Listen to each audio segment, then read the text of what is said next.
And good evening, Sword Family. Welcome back to the Teahouse once again. Tonight we're going to be discussing something that I'm honestly amazed that I haven't actually talked about yet, considering I've been doing this for over 2 years. I still don't know. I need to go back and check when the first official episode of the Teahouse was, because I know I did excuse me, I know I did a Ask Me Anything on my 1 year anniversary, and then I didn't even think to do one on my second. So I probably should go and find out exactly when the very first episode actually was. And maybe, I don't know, put a calendar notification or something on my Google Calendar so that I can remember every year exactly when I started doing this. And we can't forget, because Donna, she will be very, very displeased if I don't do this. So thank you.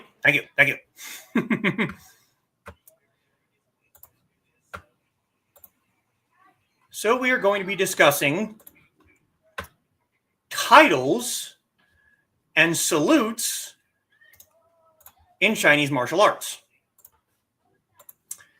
Now, the salutes might be a little bit more difficult to do. I might actually have to stand up for some of them. But the titles should be fairly easy, I think. I don't want to say it's going to be easy and then have it not be. So, yeah.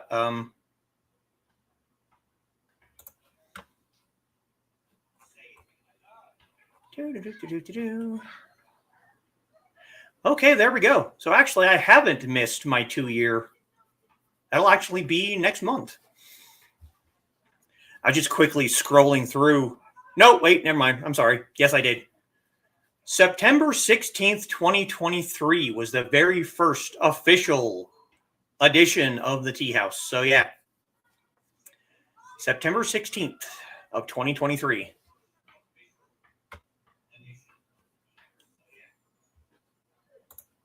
Can't believe it's been over 2 years that I've been doing this. And at first it was every 2 weeks.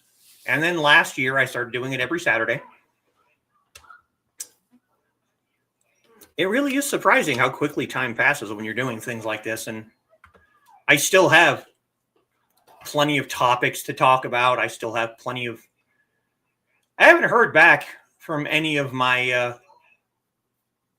guests that I sent messages to on Facebook last month. But a few of them did say that they had, life things going on. So I'm sure there will be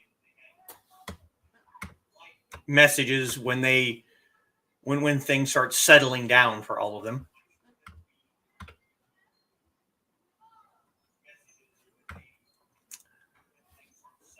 And before we get started, we go through our comments.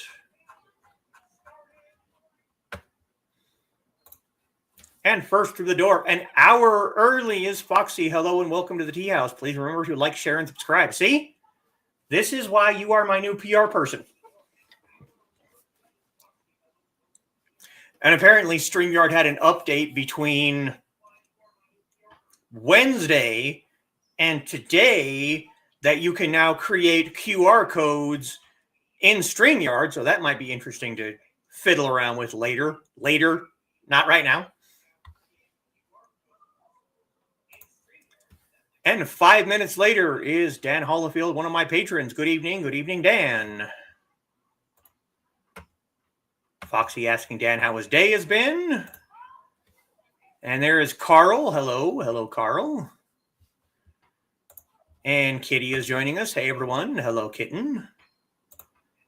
Greetings for Kitty. 59 subscribers. Wow. Doing better than I am. Well, all right. Growing slowly but surely. I am. Takes work and time. Yeah, and I also just looked, and it has been almost 3 months since I did a short form video. And that was the video where I opened this book from Midnight, which I have actually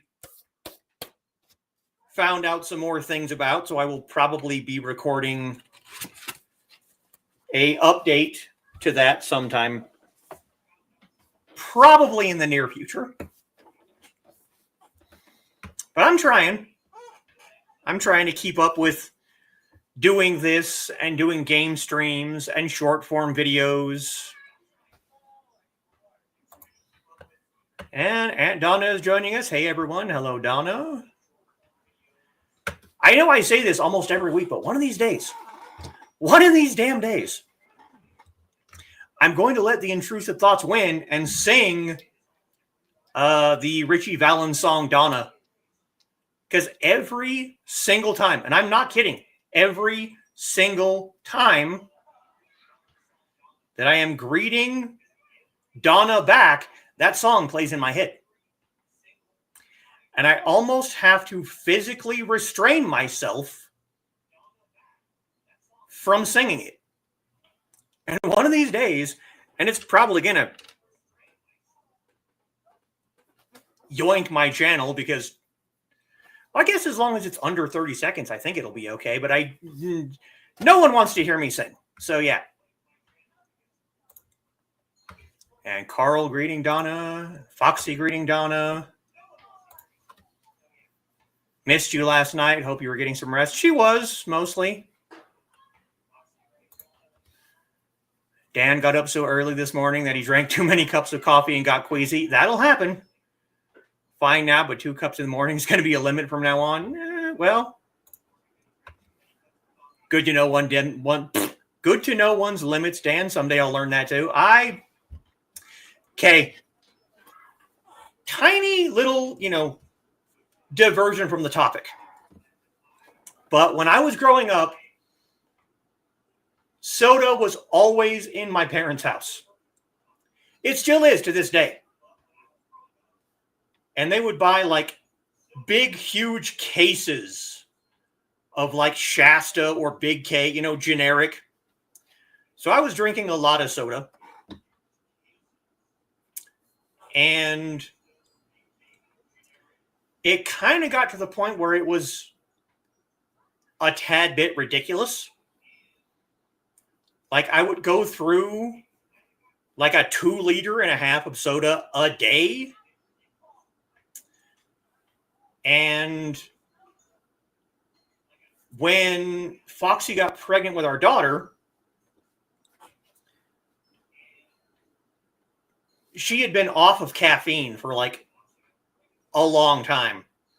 And then when she got pregnant, she was craving caffeine again. She always used to joke that it was my fault, that I had re-caffeinated her with my, sauce. And when she stopped drinking caffeine afterwards, I decided that I was going to cut way back on my soda consumption. And now I can make a single can last me almost the entire day. When before, if I was drinking cans, because I was so used to drinking the 2 liters, a can would last me maybe an hour or two. So now having 1 can last most of a day, I learned how to cut back on things. And Dan is laughing. Shocked that I stayed up so late, but was still up at 5:30. Yeah. it was kind of surprising to see the green room going as late as it was last night. I was not really expecting that. And then, even though I wasn't really saying much, I was still listening. And when it got down towards the end, it felt kind of like almost like an episode of Last Man Standing. We had Dan and Joe and Mike, Jimmy and Rich and me, and we were just kind of sitting there just kind of talking and discussing things. So it kind of felt like an episode of Last Man Standing, except without the, recording. It was kind of nice. And yes, Dan, I know I need to talk more. But I'm working on it. I realize that, there are times when I don't feel like I actually have anything to contribute to the conversation. And I am the kind of person where if I personally don't feel like I have anything to contribute to the conversation, I won't. Even if I actually do have something to say, if I don't feel like it contributes to the conversation, I won't say it. And I'm working on it. I really, really am. Which is why you will find sometimes when I'm on Creative to Play, I will just randomly blurt things out. That's me working on it. That's me trying to get past that wall of, you need to shut up. I'm trying. I really am. And there's Ruby. Hi, everyone. Hello, Ruby. Good to see you. Greetings for Ruby. Was sort of resting, more entertaining pup. Well, More greetings for Ruby. Need rest too? Yes, she does. Been really clingy to me the last several days. Mm-hmm. And Donna greeting me. Hello. Been taking it easy as I can. And I've been doing my part to make sure that if she needs to be donned,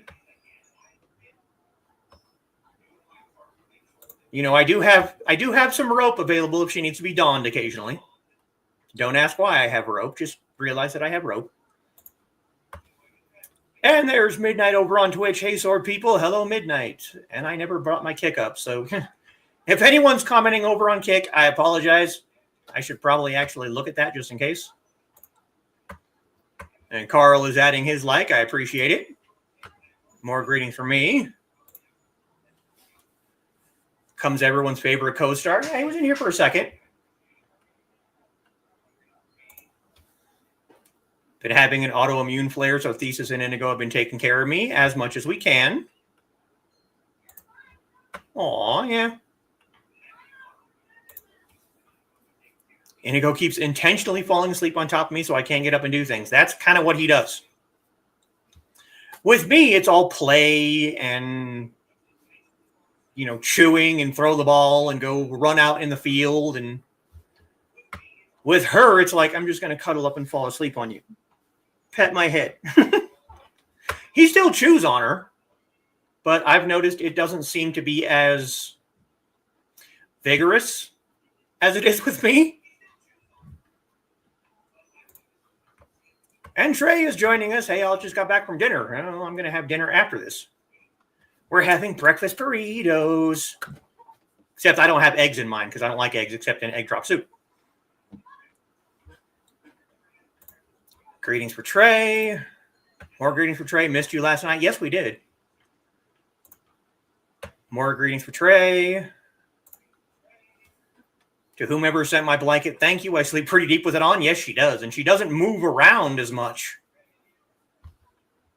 It's been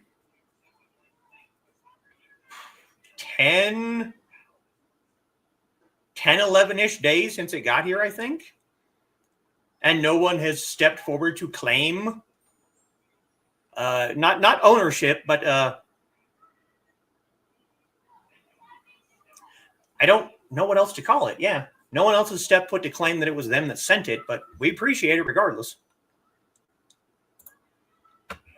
Dogged again. And there's our kickbot. No. Oh, we have 2 of them. Well, I guess I better do that. So I can ban them unless someone else wants to do it for me. Oh.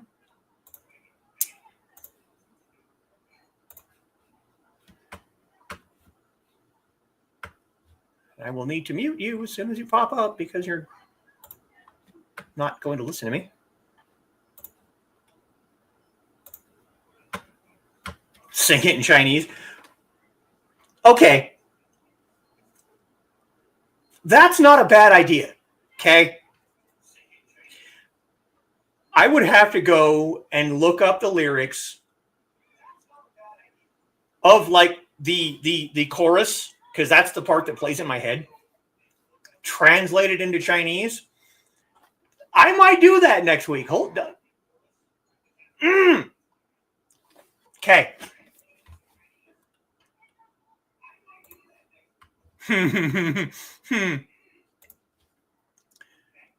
Very occasionally drink tea, not drink tree. Mostly herbal, so once in a while I get a tiny bit of caffeine. That's true. Then talk for 6 to 8 hours straight, then fall over asleep. Yeah. I think it was an energy drink. Someone gave her a sip. And I'm talking like a sip of an energy drink once. Just like, here, taste this. It's good. And it was literally a sip. And I think it was her dad, but it might have been someone else. I don't exactly remember who it was, but someone else called her. And she went crazy. Talking like, you guys remember the Micro Machine commercials? Remember those? Yeah. She was talking that fast. And then around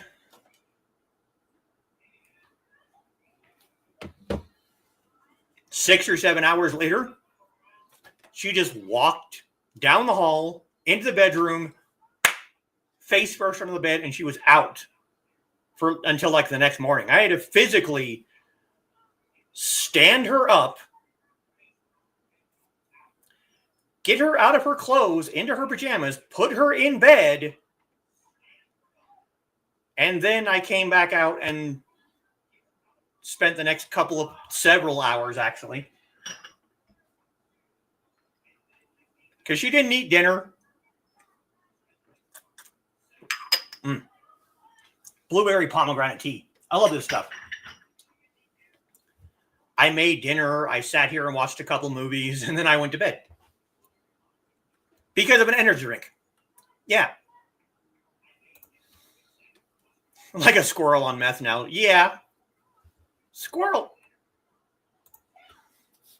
Rarely have anything to contribute to a conversation. No, that's not even true. You're usually leading the conversation. Don't feel badly. No one has to talk. I know, but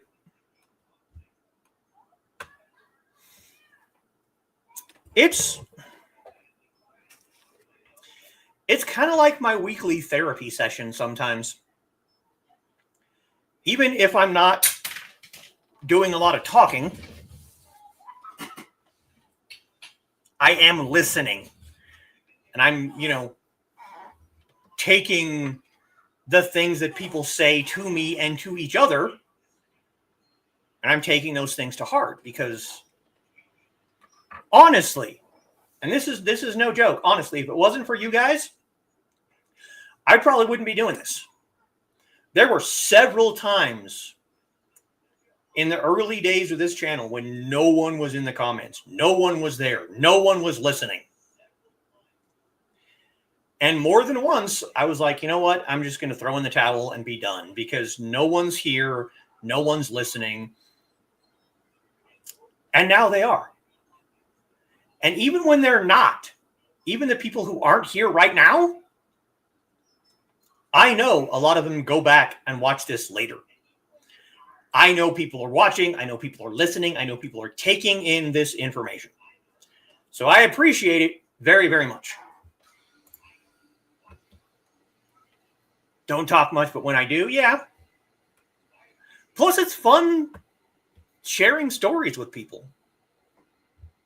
Especially stories that we can't exactly share here. Trees feels lovely. It really does. I'm glad that we're, officially into fall now. And even if it is still in the upper 70s sometimes, like earlier today, I will take upper 70s over upper 90s any damn day of the week. Write that down. I don't have anything to write it down with. You write it down. You have the things down there. Write it down. I will endeavor to attempt that. That was an interesting day. Yeah, interesting is one word for it. Don't remember much of it. I remember yeah. And she did get more purple peppers, and I got more Asian pears, and I got more Italian sausage. And I want to thank my patrons before we officially get started, now that we're almost a half hour into an hour-long show. So a special thank you goes out to my patrons, Dan Hollifield, Rich Asplin Jr., and Joe and Trelena Bachman. Normally, I would not do this. But anyone, I don't care, please go join the Patreon. I have a $1 tier. Please, because I have 4 patrons, and 4 is a bad number. Somebody, please, I'm begging. I'm literally begging. Please. We don't want 4s. 4s are bad.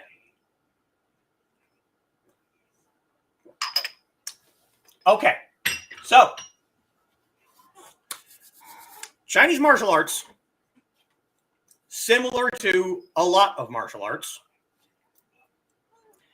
has different salutes that you should do at the beginning of forms and just as a sign of respect to your teacher or your shifu, which we'll get into when we get into titles. Yes, superstitions can be very powerful. The one that I think everyone knows is open palm, closed fist. Most people know this one when it comes to Kung Fu, the Chinese martial arts. And it is symbolically meant to show the perfect ideal of a Chinese warrior. You have the fist, representing combat, and the palm is supposed to be an open book representing the scholar. So you have the scholar, you have the warrior together. That makes martial arts. Now, just this one alone, there are variations of. You have flat against the palm like this. You have more over here on the side of your hand like this. You can also turn the fist from this direction to this direction and do it this way. Or turn it around and do it this way. Oh, I'm sure you do have several. And yes, everyone has superstitions. Everyone has superstitions. I don't care who they are. Don't let anyone tell you that they don't have superstitions. They might not think of them as superstitions, but they're there. Now, there is a closed variation of this that is more seen outside of the martial arts as just a informal greeting. And that looks like this. You'll see this one a lot if you watch Chinese dramas and people are greeting each other. They'll do it this way. Closed, without the open. Closed. Now, there's also another version that I learned years and years and years ago from Kung Fu Tai Chi magazine. And it is supposedly, I never fact check this, so, whatever. But it is supposedly how the monks, the warrior monks of Wudang Mountain, greet each other with this specific salute. Once again, never fact checked it. But it is similar to the closed, like this. But you have a little surprise back here that only you will see, because the other people don't see what your other hand is doing. So the way that you do this is you take your ring finger, take your thumb, and touch the bottom, the base of your ring finger, wrap your hand around your thumb, and then close your hand behind. So from the front, it looks exactly like the closed salute. But if I turn around, you will see that your hand, with your thumb wrapped around this hand, it kind of makes a yin-yang. So that's the special other way that you can do that salute. So take your thumb on the base of your ring finger, wrap this hand around the thumb, and then just close your hand. Only you will see what's going on back here. From the front, nobody knows. Now that's kind of just a generic salute. But you will see it a lot. If you ever watch just like competitions over in Asia, because the stupid Olympic Council refuses to accept that wushu actually is a sport. Actually, I think they did in the Beijing Games, but I'm not 100% sure. But yeah, if you watch competitions over there, a lot of the forms that people will do will start or end with this. So that's kind of a generic one. Then you have style-specific salutes. And those are, well, like I said, they're specific to that style of martial art.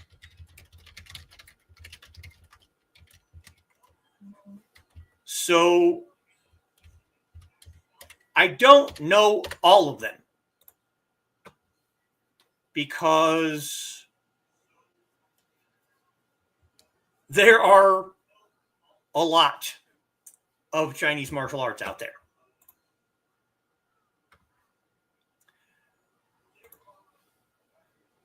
Oh, hey, Don. Today was odd, and now I'm puzzling with Emmy, Pinky Wiggly. Well, hey, odd is not bad. Hello, Emmy.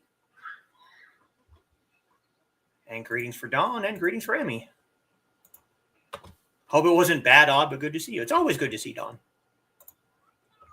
It's always good to break dawn, too, but, you know, that's besides the point. I read a book years and years ago, kind of like with this thing. It was about Hunga, or tiger crane, and their salute, from what I remember, is fist and claw. So it was kind of like this. So you have the fist, you have the claw of the tiger. That was Hunga salute. I think it was Wing Chun that takes this one and kind of twists it so the palm goes underneath the fist. So it looks like this. So the fist is on the bottom and the open palm is on the top.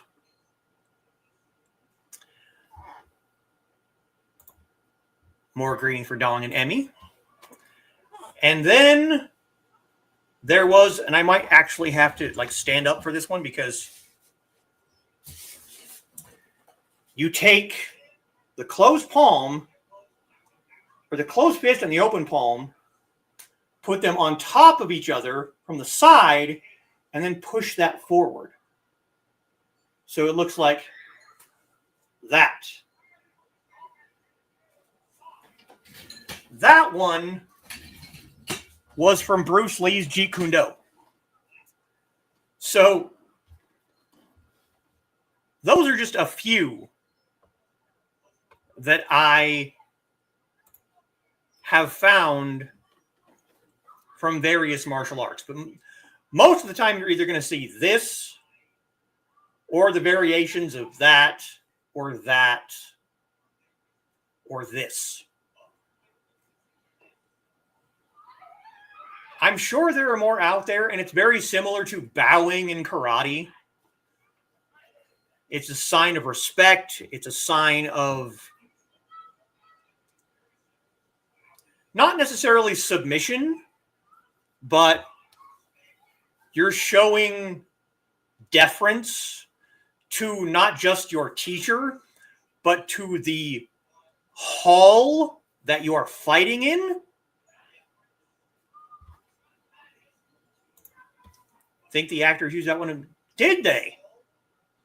It's been a little while since I've seen that one. I might have to go back and watch that. Now, there are obviously others that aren't specifically martial arts related.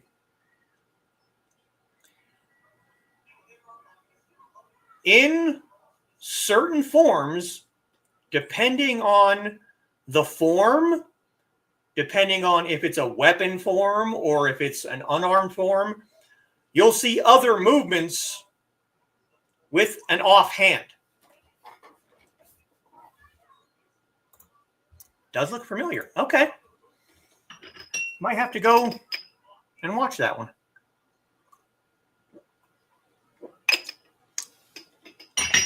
Now, one of my favorites is if you're doing a Guandao form. The Guandao, as a weapon, is named after General Guan Yu. It was supposedly the weapon that he created. Now, historically, there's very little evidence that this actually happened, but it's still named after him. And Guan Yu was very famous for his beard.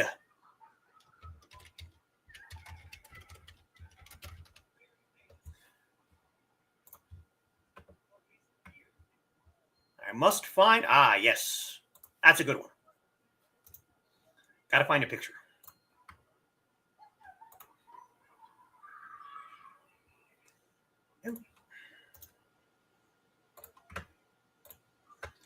There we go. That'll work.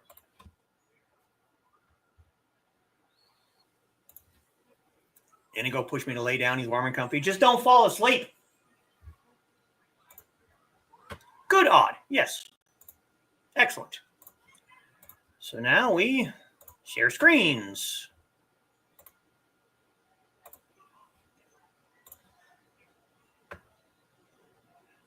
Add to stage. That is Guan Yu. His beard was said to have reached from his chin, depending on depictions, either down to his middle chest or to his belly button.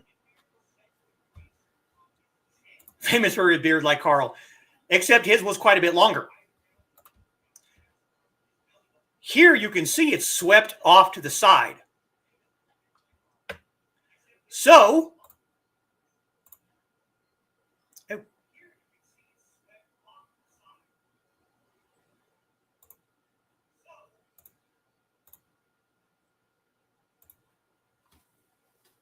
when you're doing Guandao forms, a lot of Guandao forms.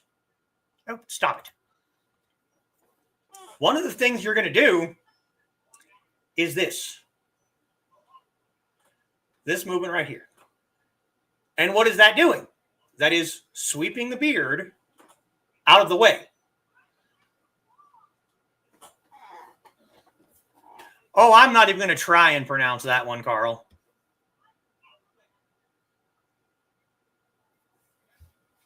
I keep my facial hair fairly well trimmed. There is actually a current master, Qian Feng, I believe is his name. I share a lot of his videos on Facebook. He has a bit of a wispy, kind of thin, longer beard. I kind of like the look of that. See if I can find a picture of him too. Just for fun.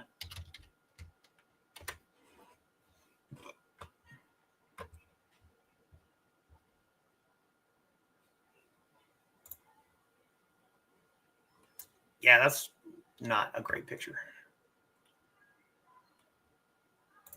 Maybe that one? Maybe that one. Yeah, that'll work.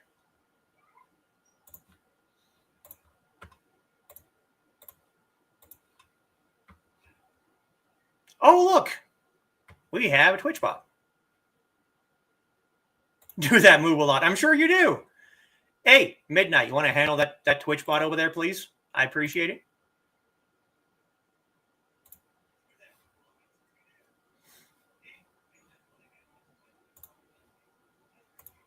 Get rid of some of these stupid bots. Okay, and we share screen again. It's kind of hard to see because the picture is, smaller. But that is Chen Jianfeng doing a fan form in Oregon. If you look right here, I don't know if you can, I can't really zoom in. Maybe I can. Hold on. There we go. He's got kind of a little bit of it's like an extended soul patch. It goes past the bottom of his chin. If I was going to do anything else besides what I'm currently doing, that might be what I end up doing. So, yeah.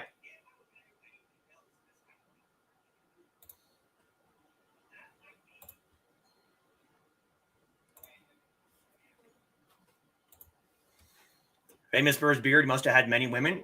You know what? One of these days I will do a designated stream about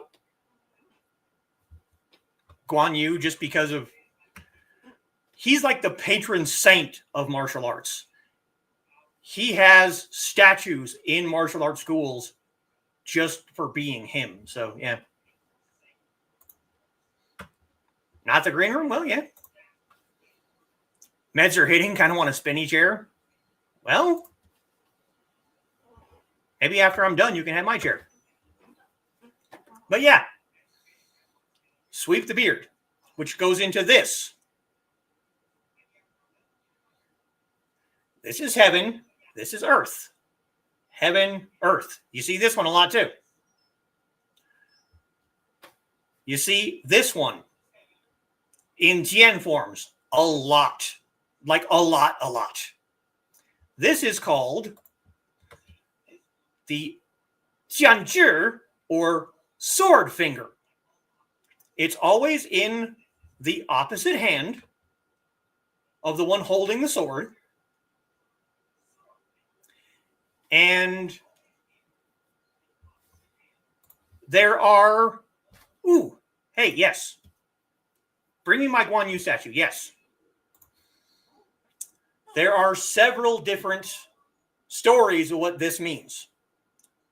One of them is that it used to be hiding a small dagger.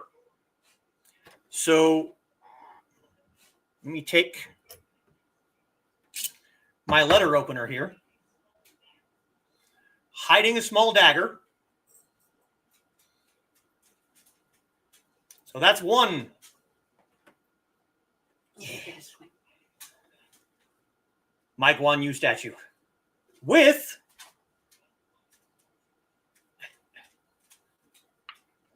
the removable Guan Dao. He also has a small Chinese coin. I don't know if you can see that in the base right there. That's my offering to Guan Yu. I hang my pendant from this when I go to bed at night.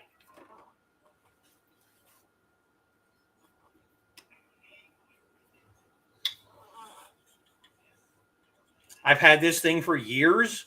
I had this exact statue for a long time. And then it broke.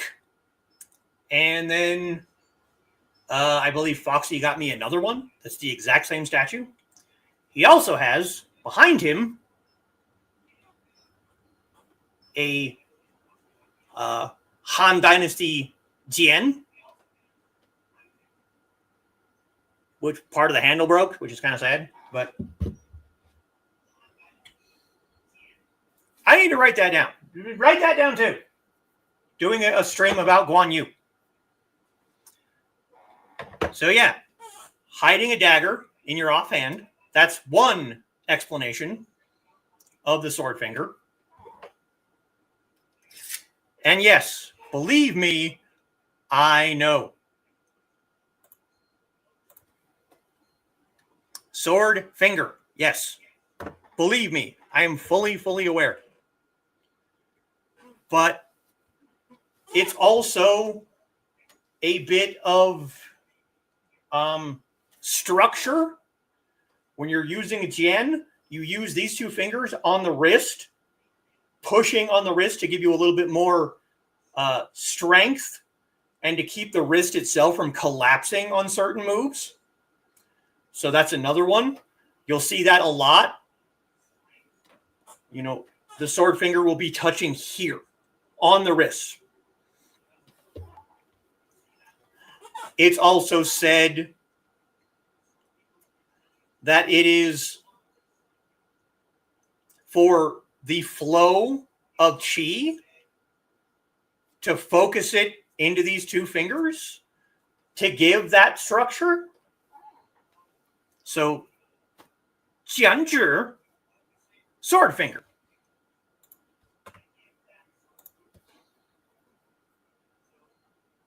Heaven and Earth salute is also prominent in BTILC. Yes. It was part of the Heaven and Earth Society, which was a gang of sorts. That's how they identified each other to one another. And that's kind of how they use it in Big Trouble in Little China. In the middle of a battle, you're not always going to know who's an ally, who's an enemy. So sometimes you need something, a salute, a hand, you know, a gesture to be like, yes, I'm one of you. I am a friend. So yes. Time to sit back down, and it goes being pushy. Probably could bit dizzy. Yeah, sit down. Yes, sit down. Cuddle back in bed and dogged. So those are most of the gestures that I am aware of. We have the salute with the different variations. You have that, and you have that. You have that with the claw. I don't want to do open palm. I have to remind myself to close the fingers to make the claw. Then you have the brushing the beard, you have the heaven and earth, and you have the sword finger. Now, I'm sure there are many, many, many more out there from different other martial arts. Other martial arts that I am not aware of. But you can usually default to just this. Most Chinese martial artists are going to know this as a sign of respect. So, if you ever meet a teacher, you ever go into a Wu Guan, which is a martial hall, Wu, martial, Guan, hall. That's the, Chinese equivalent of a dojo, Wu Guan. You want to show respect to the hall, just a simple, and maybe a slight, very slight head bow, because you don't want to do that.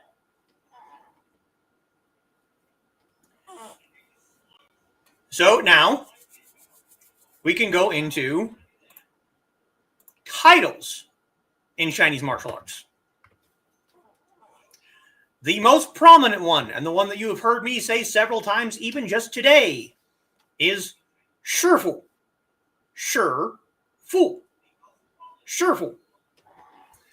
Shifu, or Sifu, is your teacher. It is the Chinese equivalent of sensei.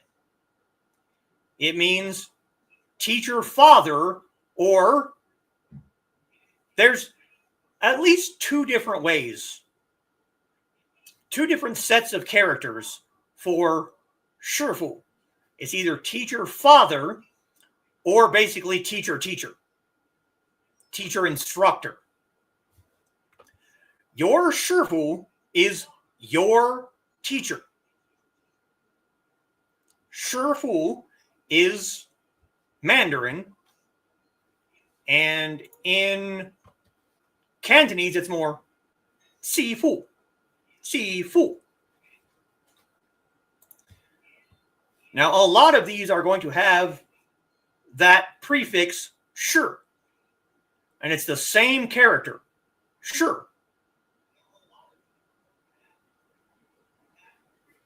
So, your teacher's wife is shi mu. Shi mu. Teacher mother. In Cantonese, it is si mo. Si mo. Now, what if you have a female Shifu who has a husband? That becomes Shizhong.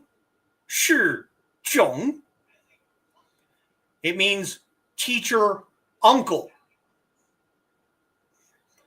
In Cantonese, it's Zijiong. Zijiong.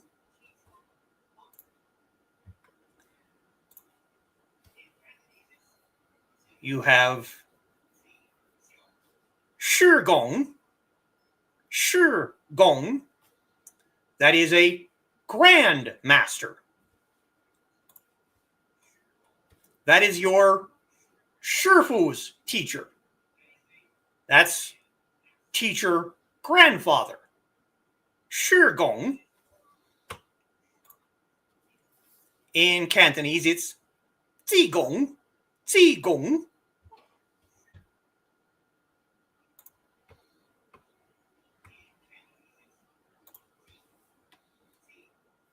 Thumb wrapped fist with an offhand wrapped around it. Maybe you think of someone acknowledging family. Don't know why I thought of that. Well, yeah, that's not a bad thing. Clans and family were both important, and a lot of times clans were more important than family in some instances. Clan was found family, exactly. Sometimes I'm too empathic and see interpretation. No, you're fine. No, that's a very good way to look at it, actually. I don't mind at all. So now we get into farther, like your teacher's teacher's teacher. That is, 是太公, 是太公, which is, teacher great grandfather. In Cantonese, 自太公, 自太公. And you can even go one farther, which is the teacher's teacher's teacher's teacher. That is, 师主, 师主. In Cantonese, 自九, 自九. Then you have the founder of your style. The very first person that started your particular style. That is, 祖师, 祖师. Or in Cantonese, 周四, 周四.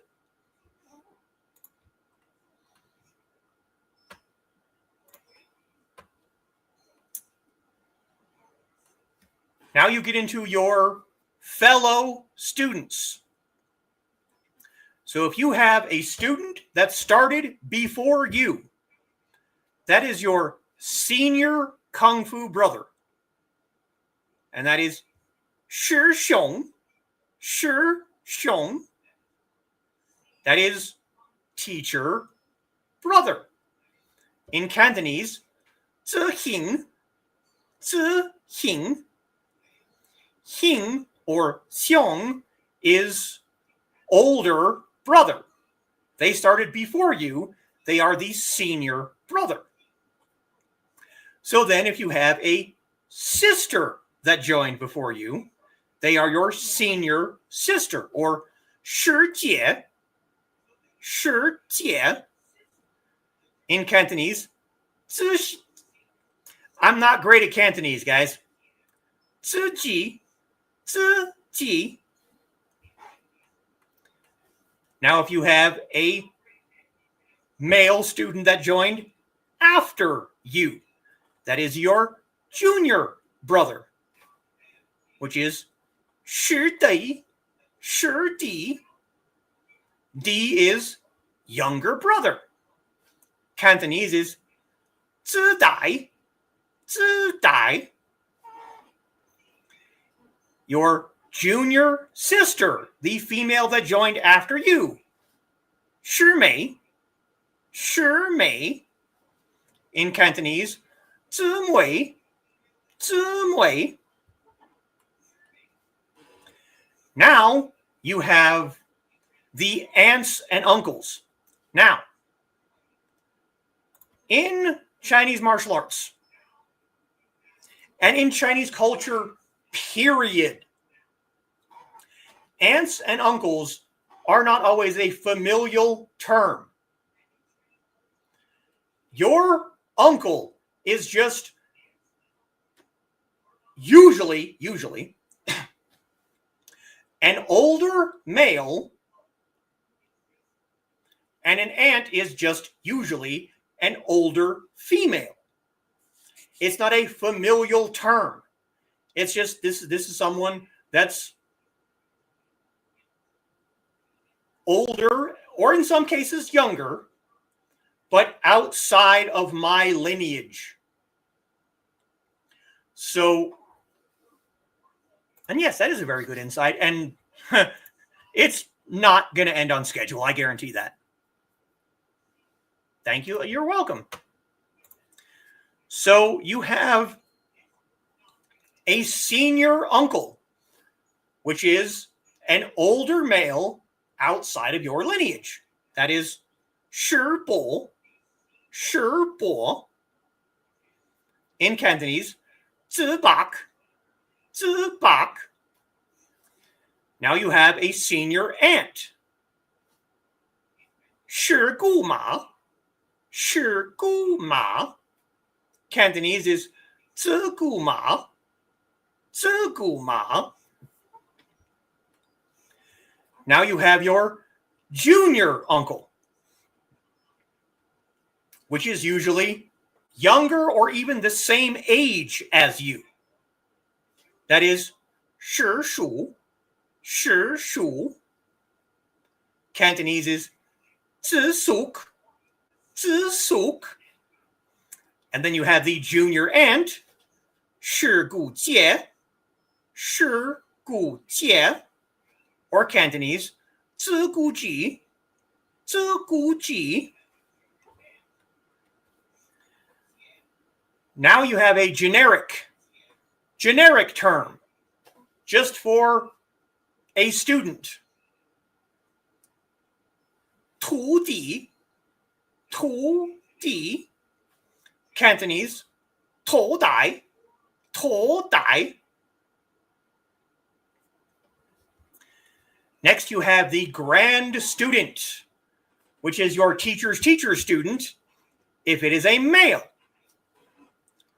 徒孙, 徒孙. In Cantonese, 头孙, 头孙. Then you have the grand student that is female.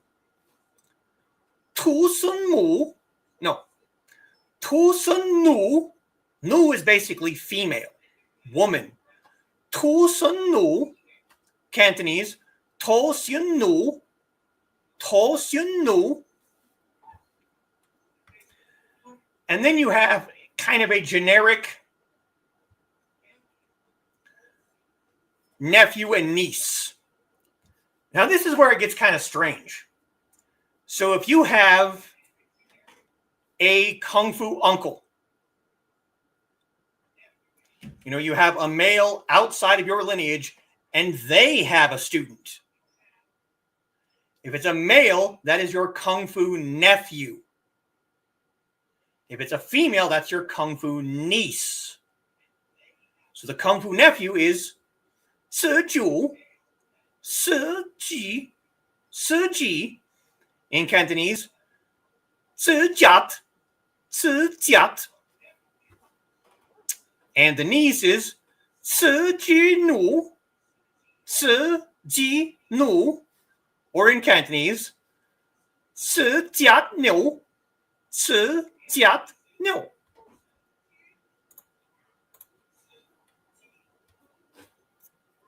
So there you go. That is most of the titles.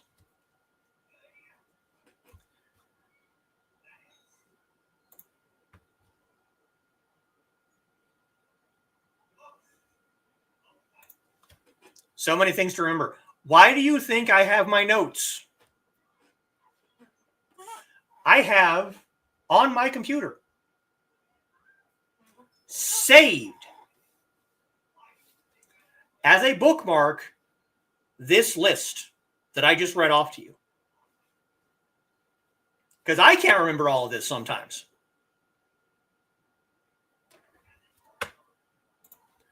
I remember 2D because that's what I call most of my students, because that's a generic student.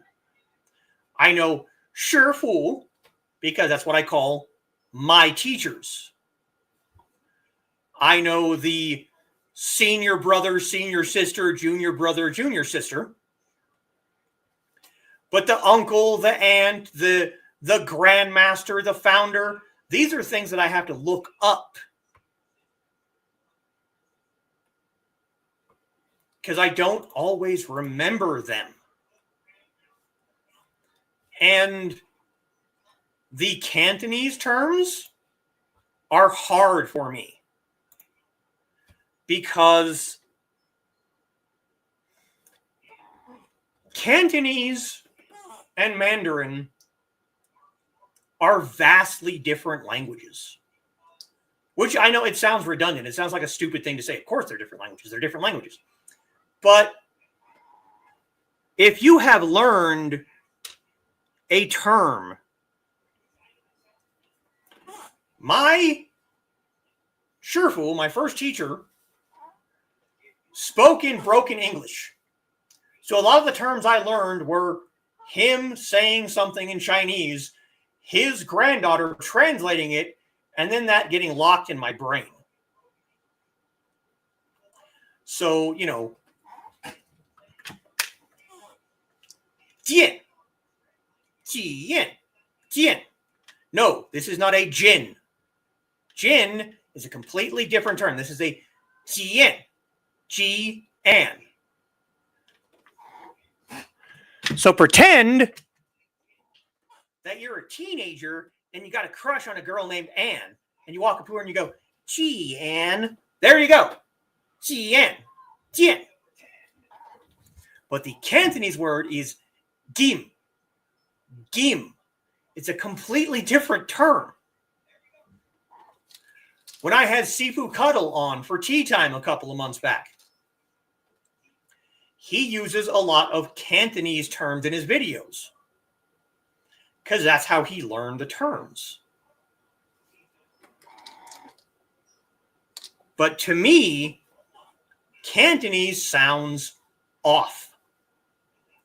So when I try and use a Cantonese term, my tongue wants to say them as if it was a Mandarin term. And you can't do that. You can't. It doesn't work.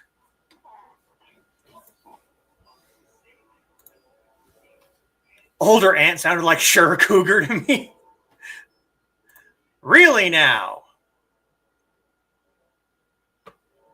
Sure Guma. Sure Guma. Yeah, I can see it. And yeah, I had to go back.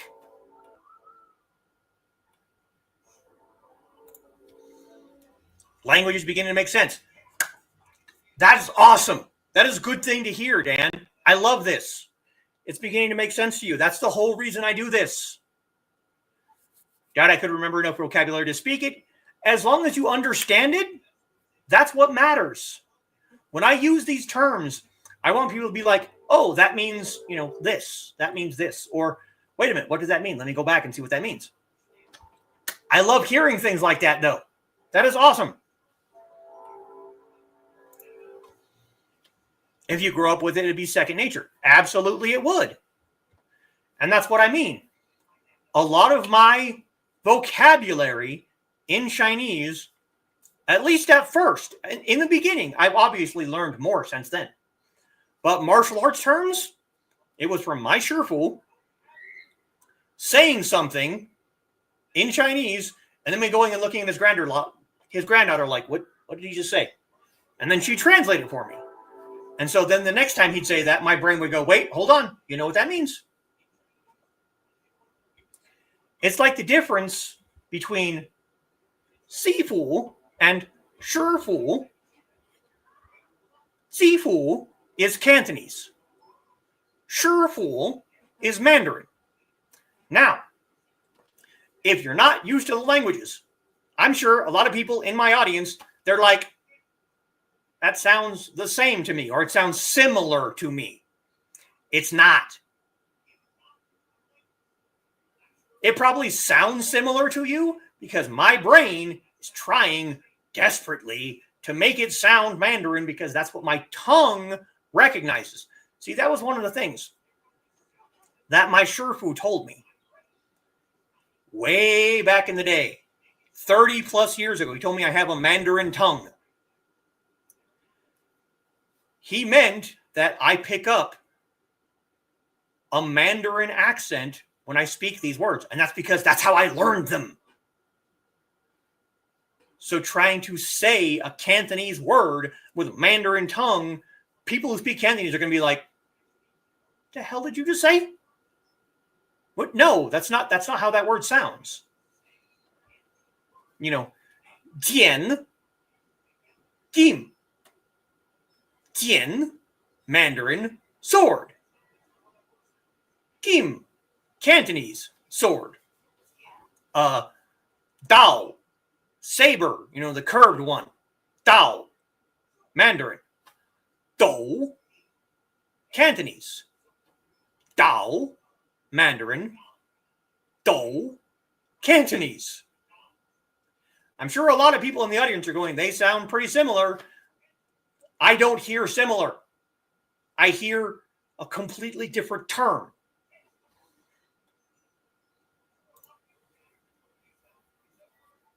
Growing up with it, it'd just be normal. Yes. And this is very true. When you hear me call you uncle, it is a form of respect. It is not just because you are family to me. It is I respect you as an elder male, or in some cases, possibly a same age male, but that would be my brother. When I say uncle, it's older male that I respect. If I don't call you uncle and you're older than me, or I don't call you aunt or auntie and you're older than me, I don't respect you. I'm sorry, I don't. So Uncle Carl, Aunt Donna, yeah. Those terms are not just because that's how, you were introduced to me. That's because that is how I respect you as people, as elders to me. And Dan, yeah, you are an uncle to me. You're actually a father figure to me, but I will address you as uncle. And you don't have to aspire to that. You are, yeah. Oh, did I blow out somebody's ears? I'm sorry. Yeah, leaning into the mic will do that. Hey, now. We're just going to throw this up for a second because just go ahead and leave that up for a minute.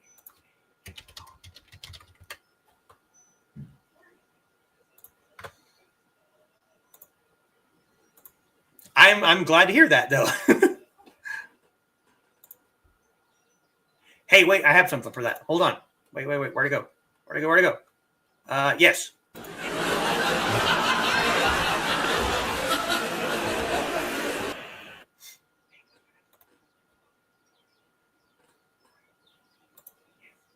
And Trey is laughing. Oh, my. I know I'm not as good, but I can still do it. Med-induced no filter. What you talking about? What is... Yeah. I am honored to know you people. I really am.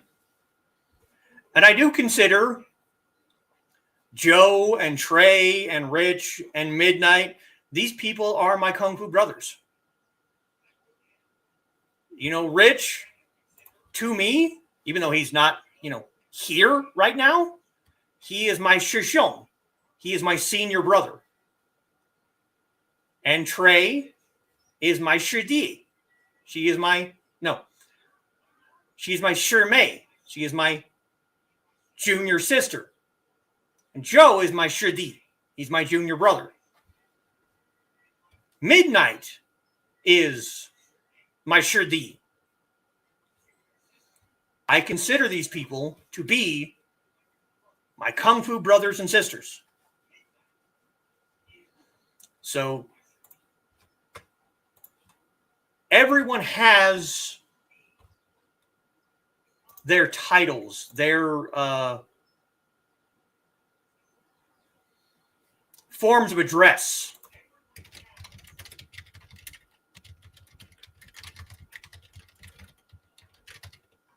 And if I use that for you or towards you, that is a sign of respect.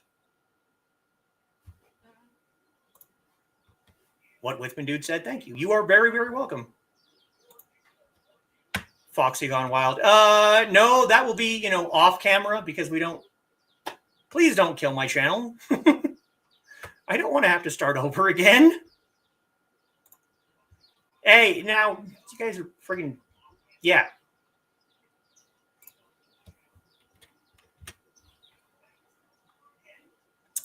Guys. Honored to be thought as family. And I am honored to be part of this family, the greater family, If I ever actually get off my ass and get, something published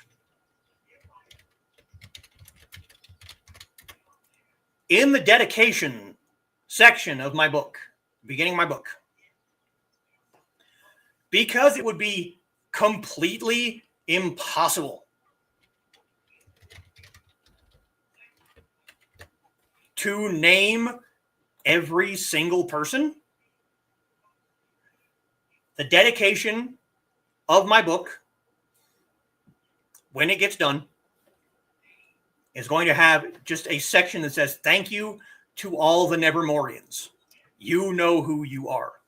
Or, alternatively, thank you to all my sword family.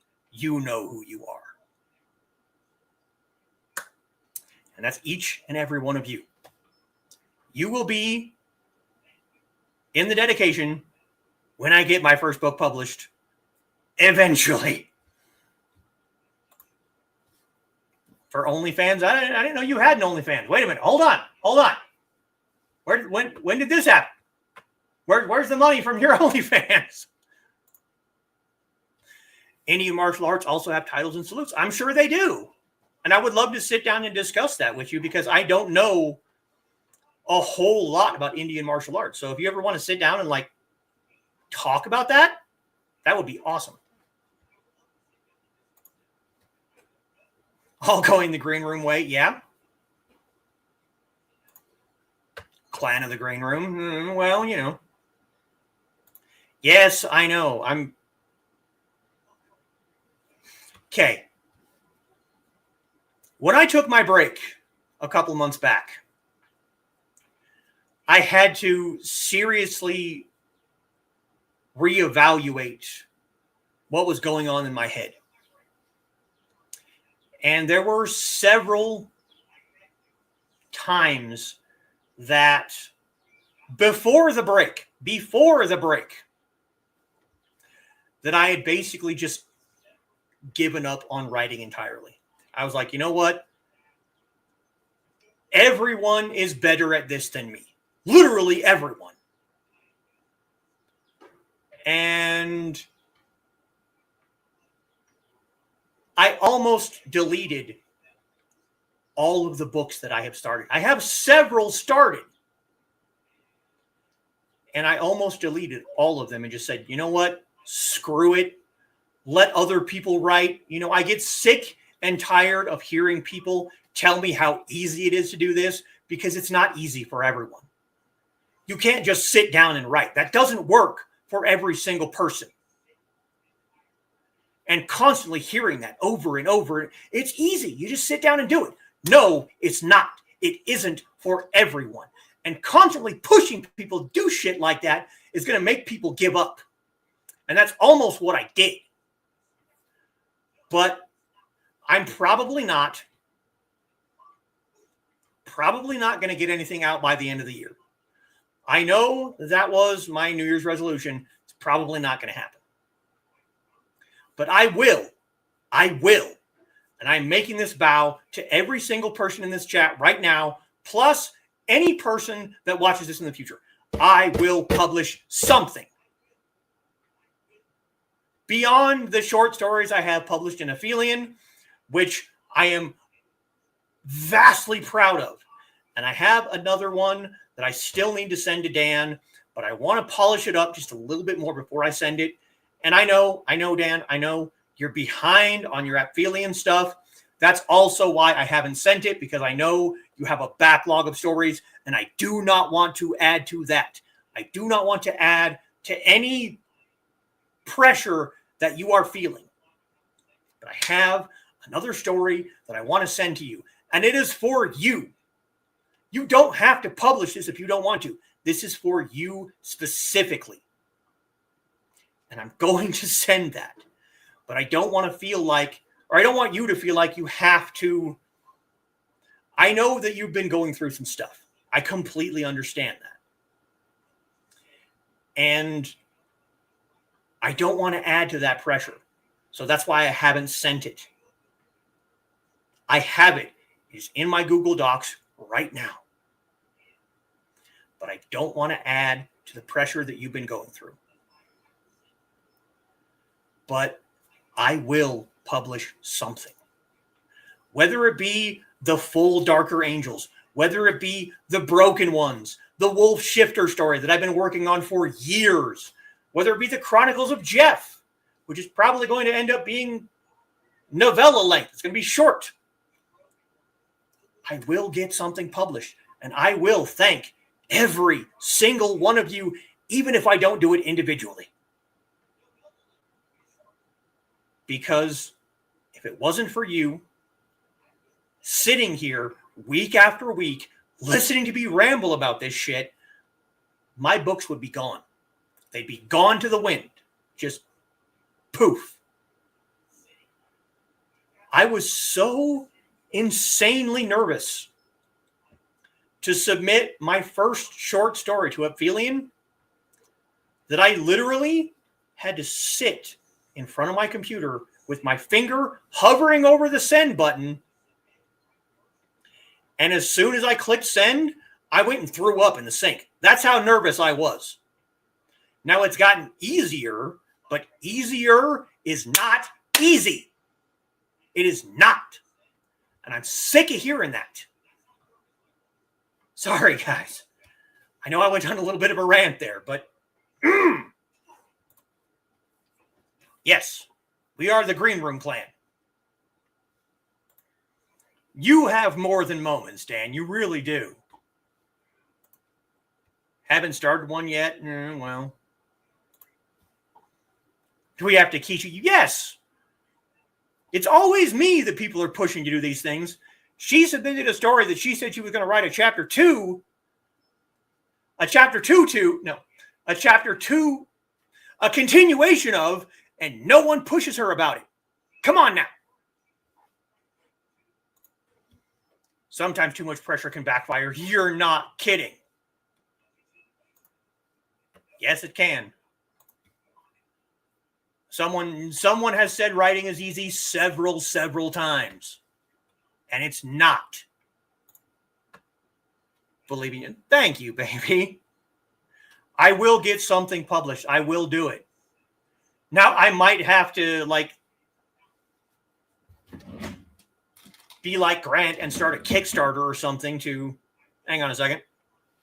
Oh, my God. That's better. Might have to do a Kickstarter or something to,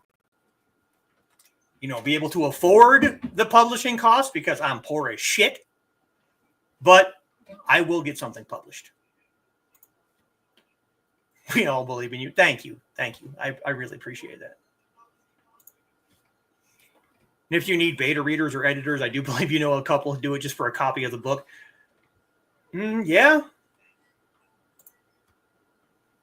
Been reevaluating almost all year. Stress is not fun or conductive to introspection. A lot of us could teach Thesis a bit about writing, but together we could gift him with more confidence. Yeah. Very generous offer. Thank you. Yes. The problem is, and I said this before I went on my break, I consider you all to be accomplished writers. And despite the fact that I have now been published 3 separate times, I still consider myself to be an amateur. So when I know a while back, I submitted a section of the Broken Ones, my Wolf Shifter story, in the Secret Humor group. Just sharing that one little bit was almost worse than submitting my first story to Dan. Because submitting to Dan is submitting to Dan. It's one person. One individual person. I only had to worry about his opinion. Sharing that in the Secret Humor group, that was lots of people. Multiple opinions. Now, no one really said anything bad about it, which I really appreciate.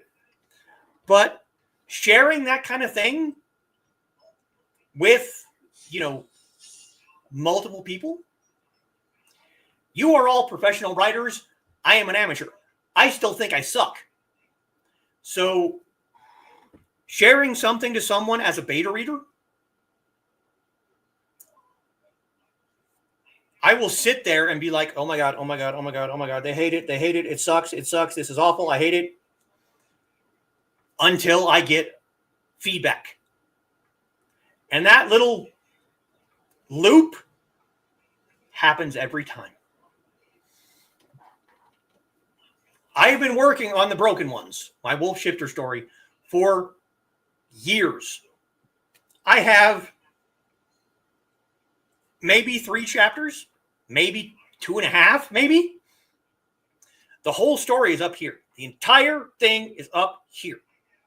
It's getting it from here down to my little fingies, onto the keyboard, onto a page. I can see it. It's like a movie in my head. It's getting it from the movie to the page.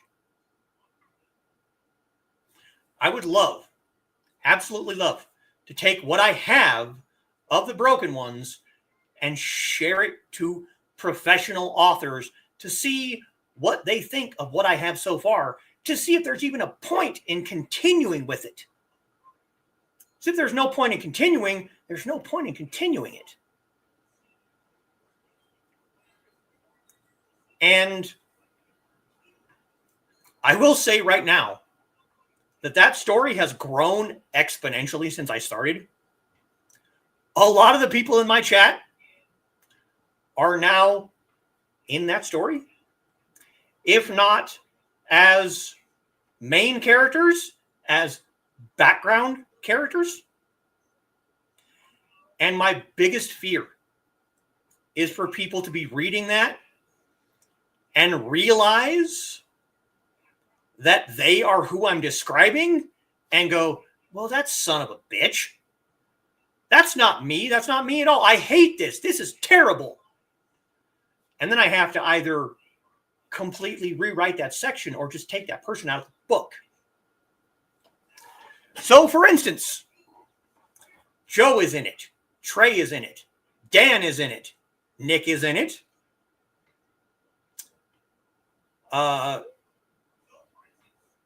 Foxy's kind of in it.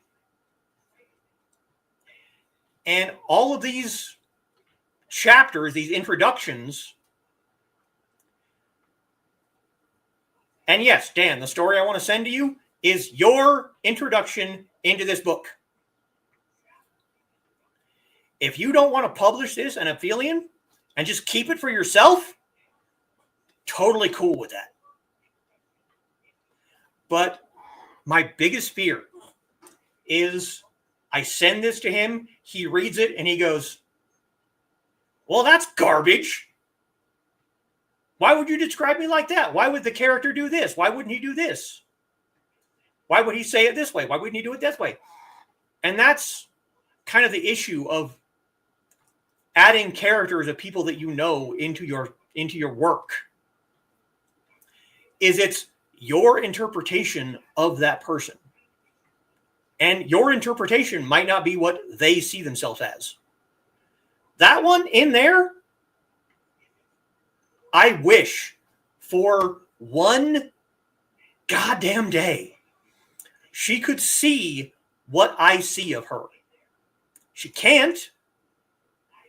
And when I describe things or say things about her or to her, she's always, well, that's not me. I don't think of myself that way. I know you don't, but I do. That's how I think of you. And it's the same thing with this book. So I need to shut up because it's been almost an hour and a half and I still need to make dinner. Goes for you too, Foxy. You're welcome, but it's what we do for family. Yes, we do. Understandable but unfounded. Creativity is a curse. You're not kidding. Yes, Tutu, I know. Writing is a form of mental illness undertaken voluntarily but rewarding when it happens. Can we make that a t-shirt? I'm not kidding. Can we make that a t-shirt? Remember to hydrate. Oh, shit, yeah. Hydrate, you crunchy noodles.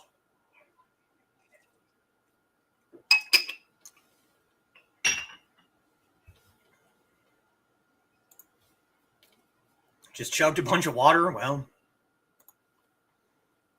truly can be, and I will try and sit down and do something about that story maybe Monday. All right. After 25 plus years of Aphelion and 3 books, I still consider myself an amateur. You're not. Amateur merely means you're doing it for the love of doing it. Well, all right, I'll go with that. When you stop worrying that you're good enough, you're not a writer anymore. Another t-shirt. Like what I've read of it. Oh, yeah, you are. You and Kitty are both on my Google Docs as beta readers. Be a picky reader. Well, you know. Getting a couple beta readers was the best move I ever made. They show me how I can fix what I need fixed, but I'm unsure how. Okay. For writers, that SOB can be a truly compliment. Okay, yeah.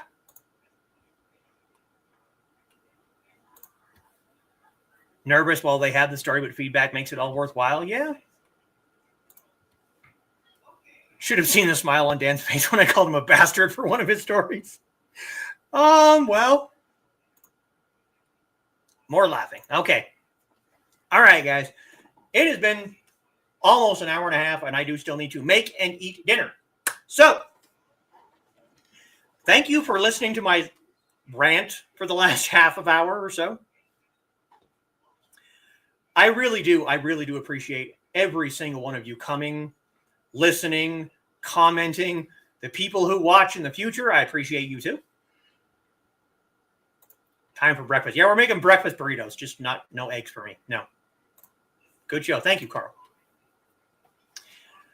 I will, of course, be back on Monday for some more Nine Dragons, and I will be back next Saturday. Don't really know what I'm going to be talking about yet, but I will be here. Making stuff for breakfast burritos, thankfully cook fast. Yes, it does. Enjoy dinner as much as I've enjoyed this show. That, I will endeavor to do that, Dan. I will see you Monday. If not, I will see you Wednesday. If not, I will see you Saturday.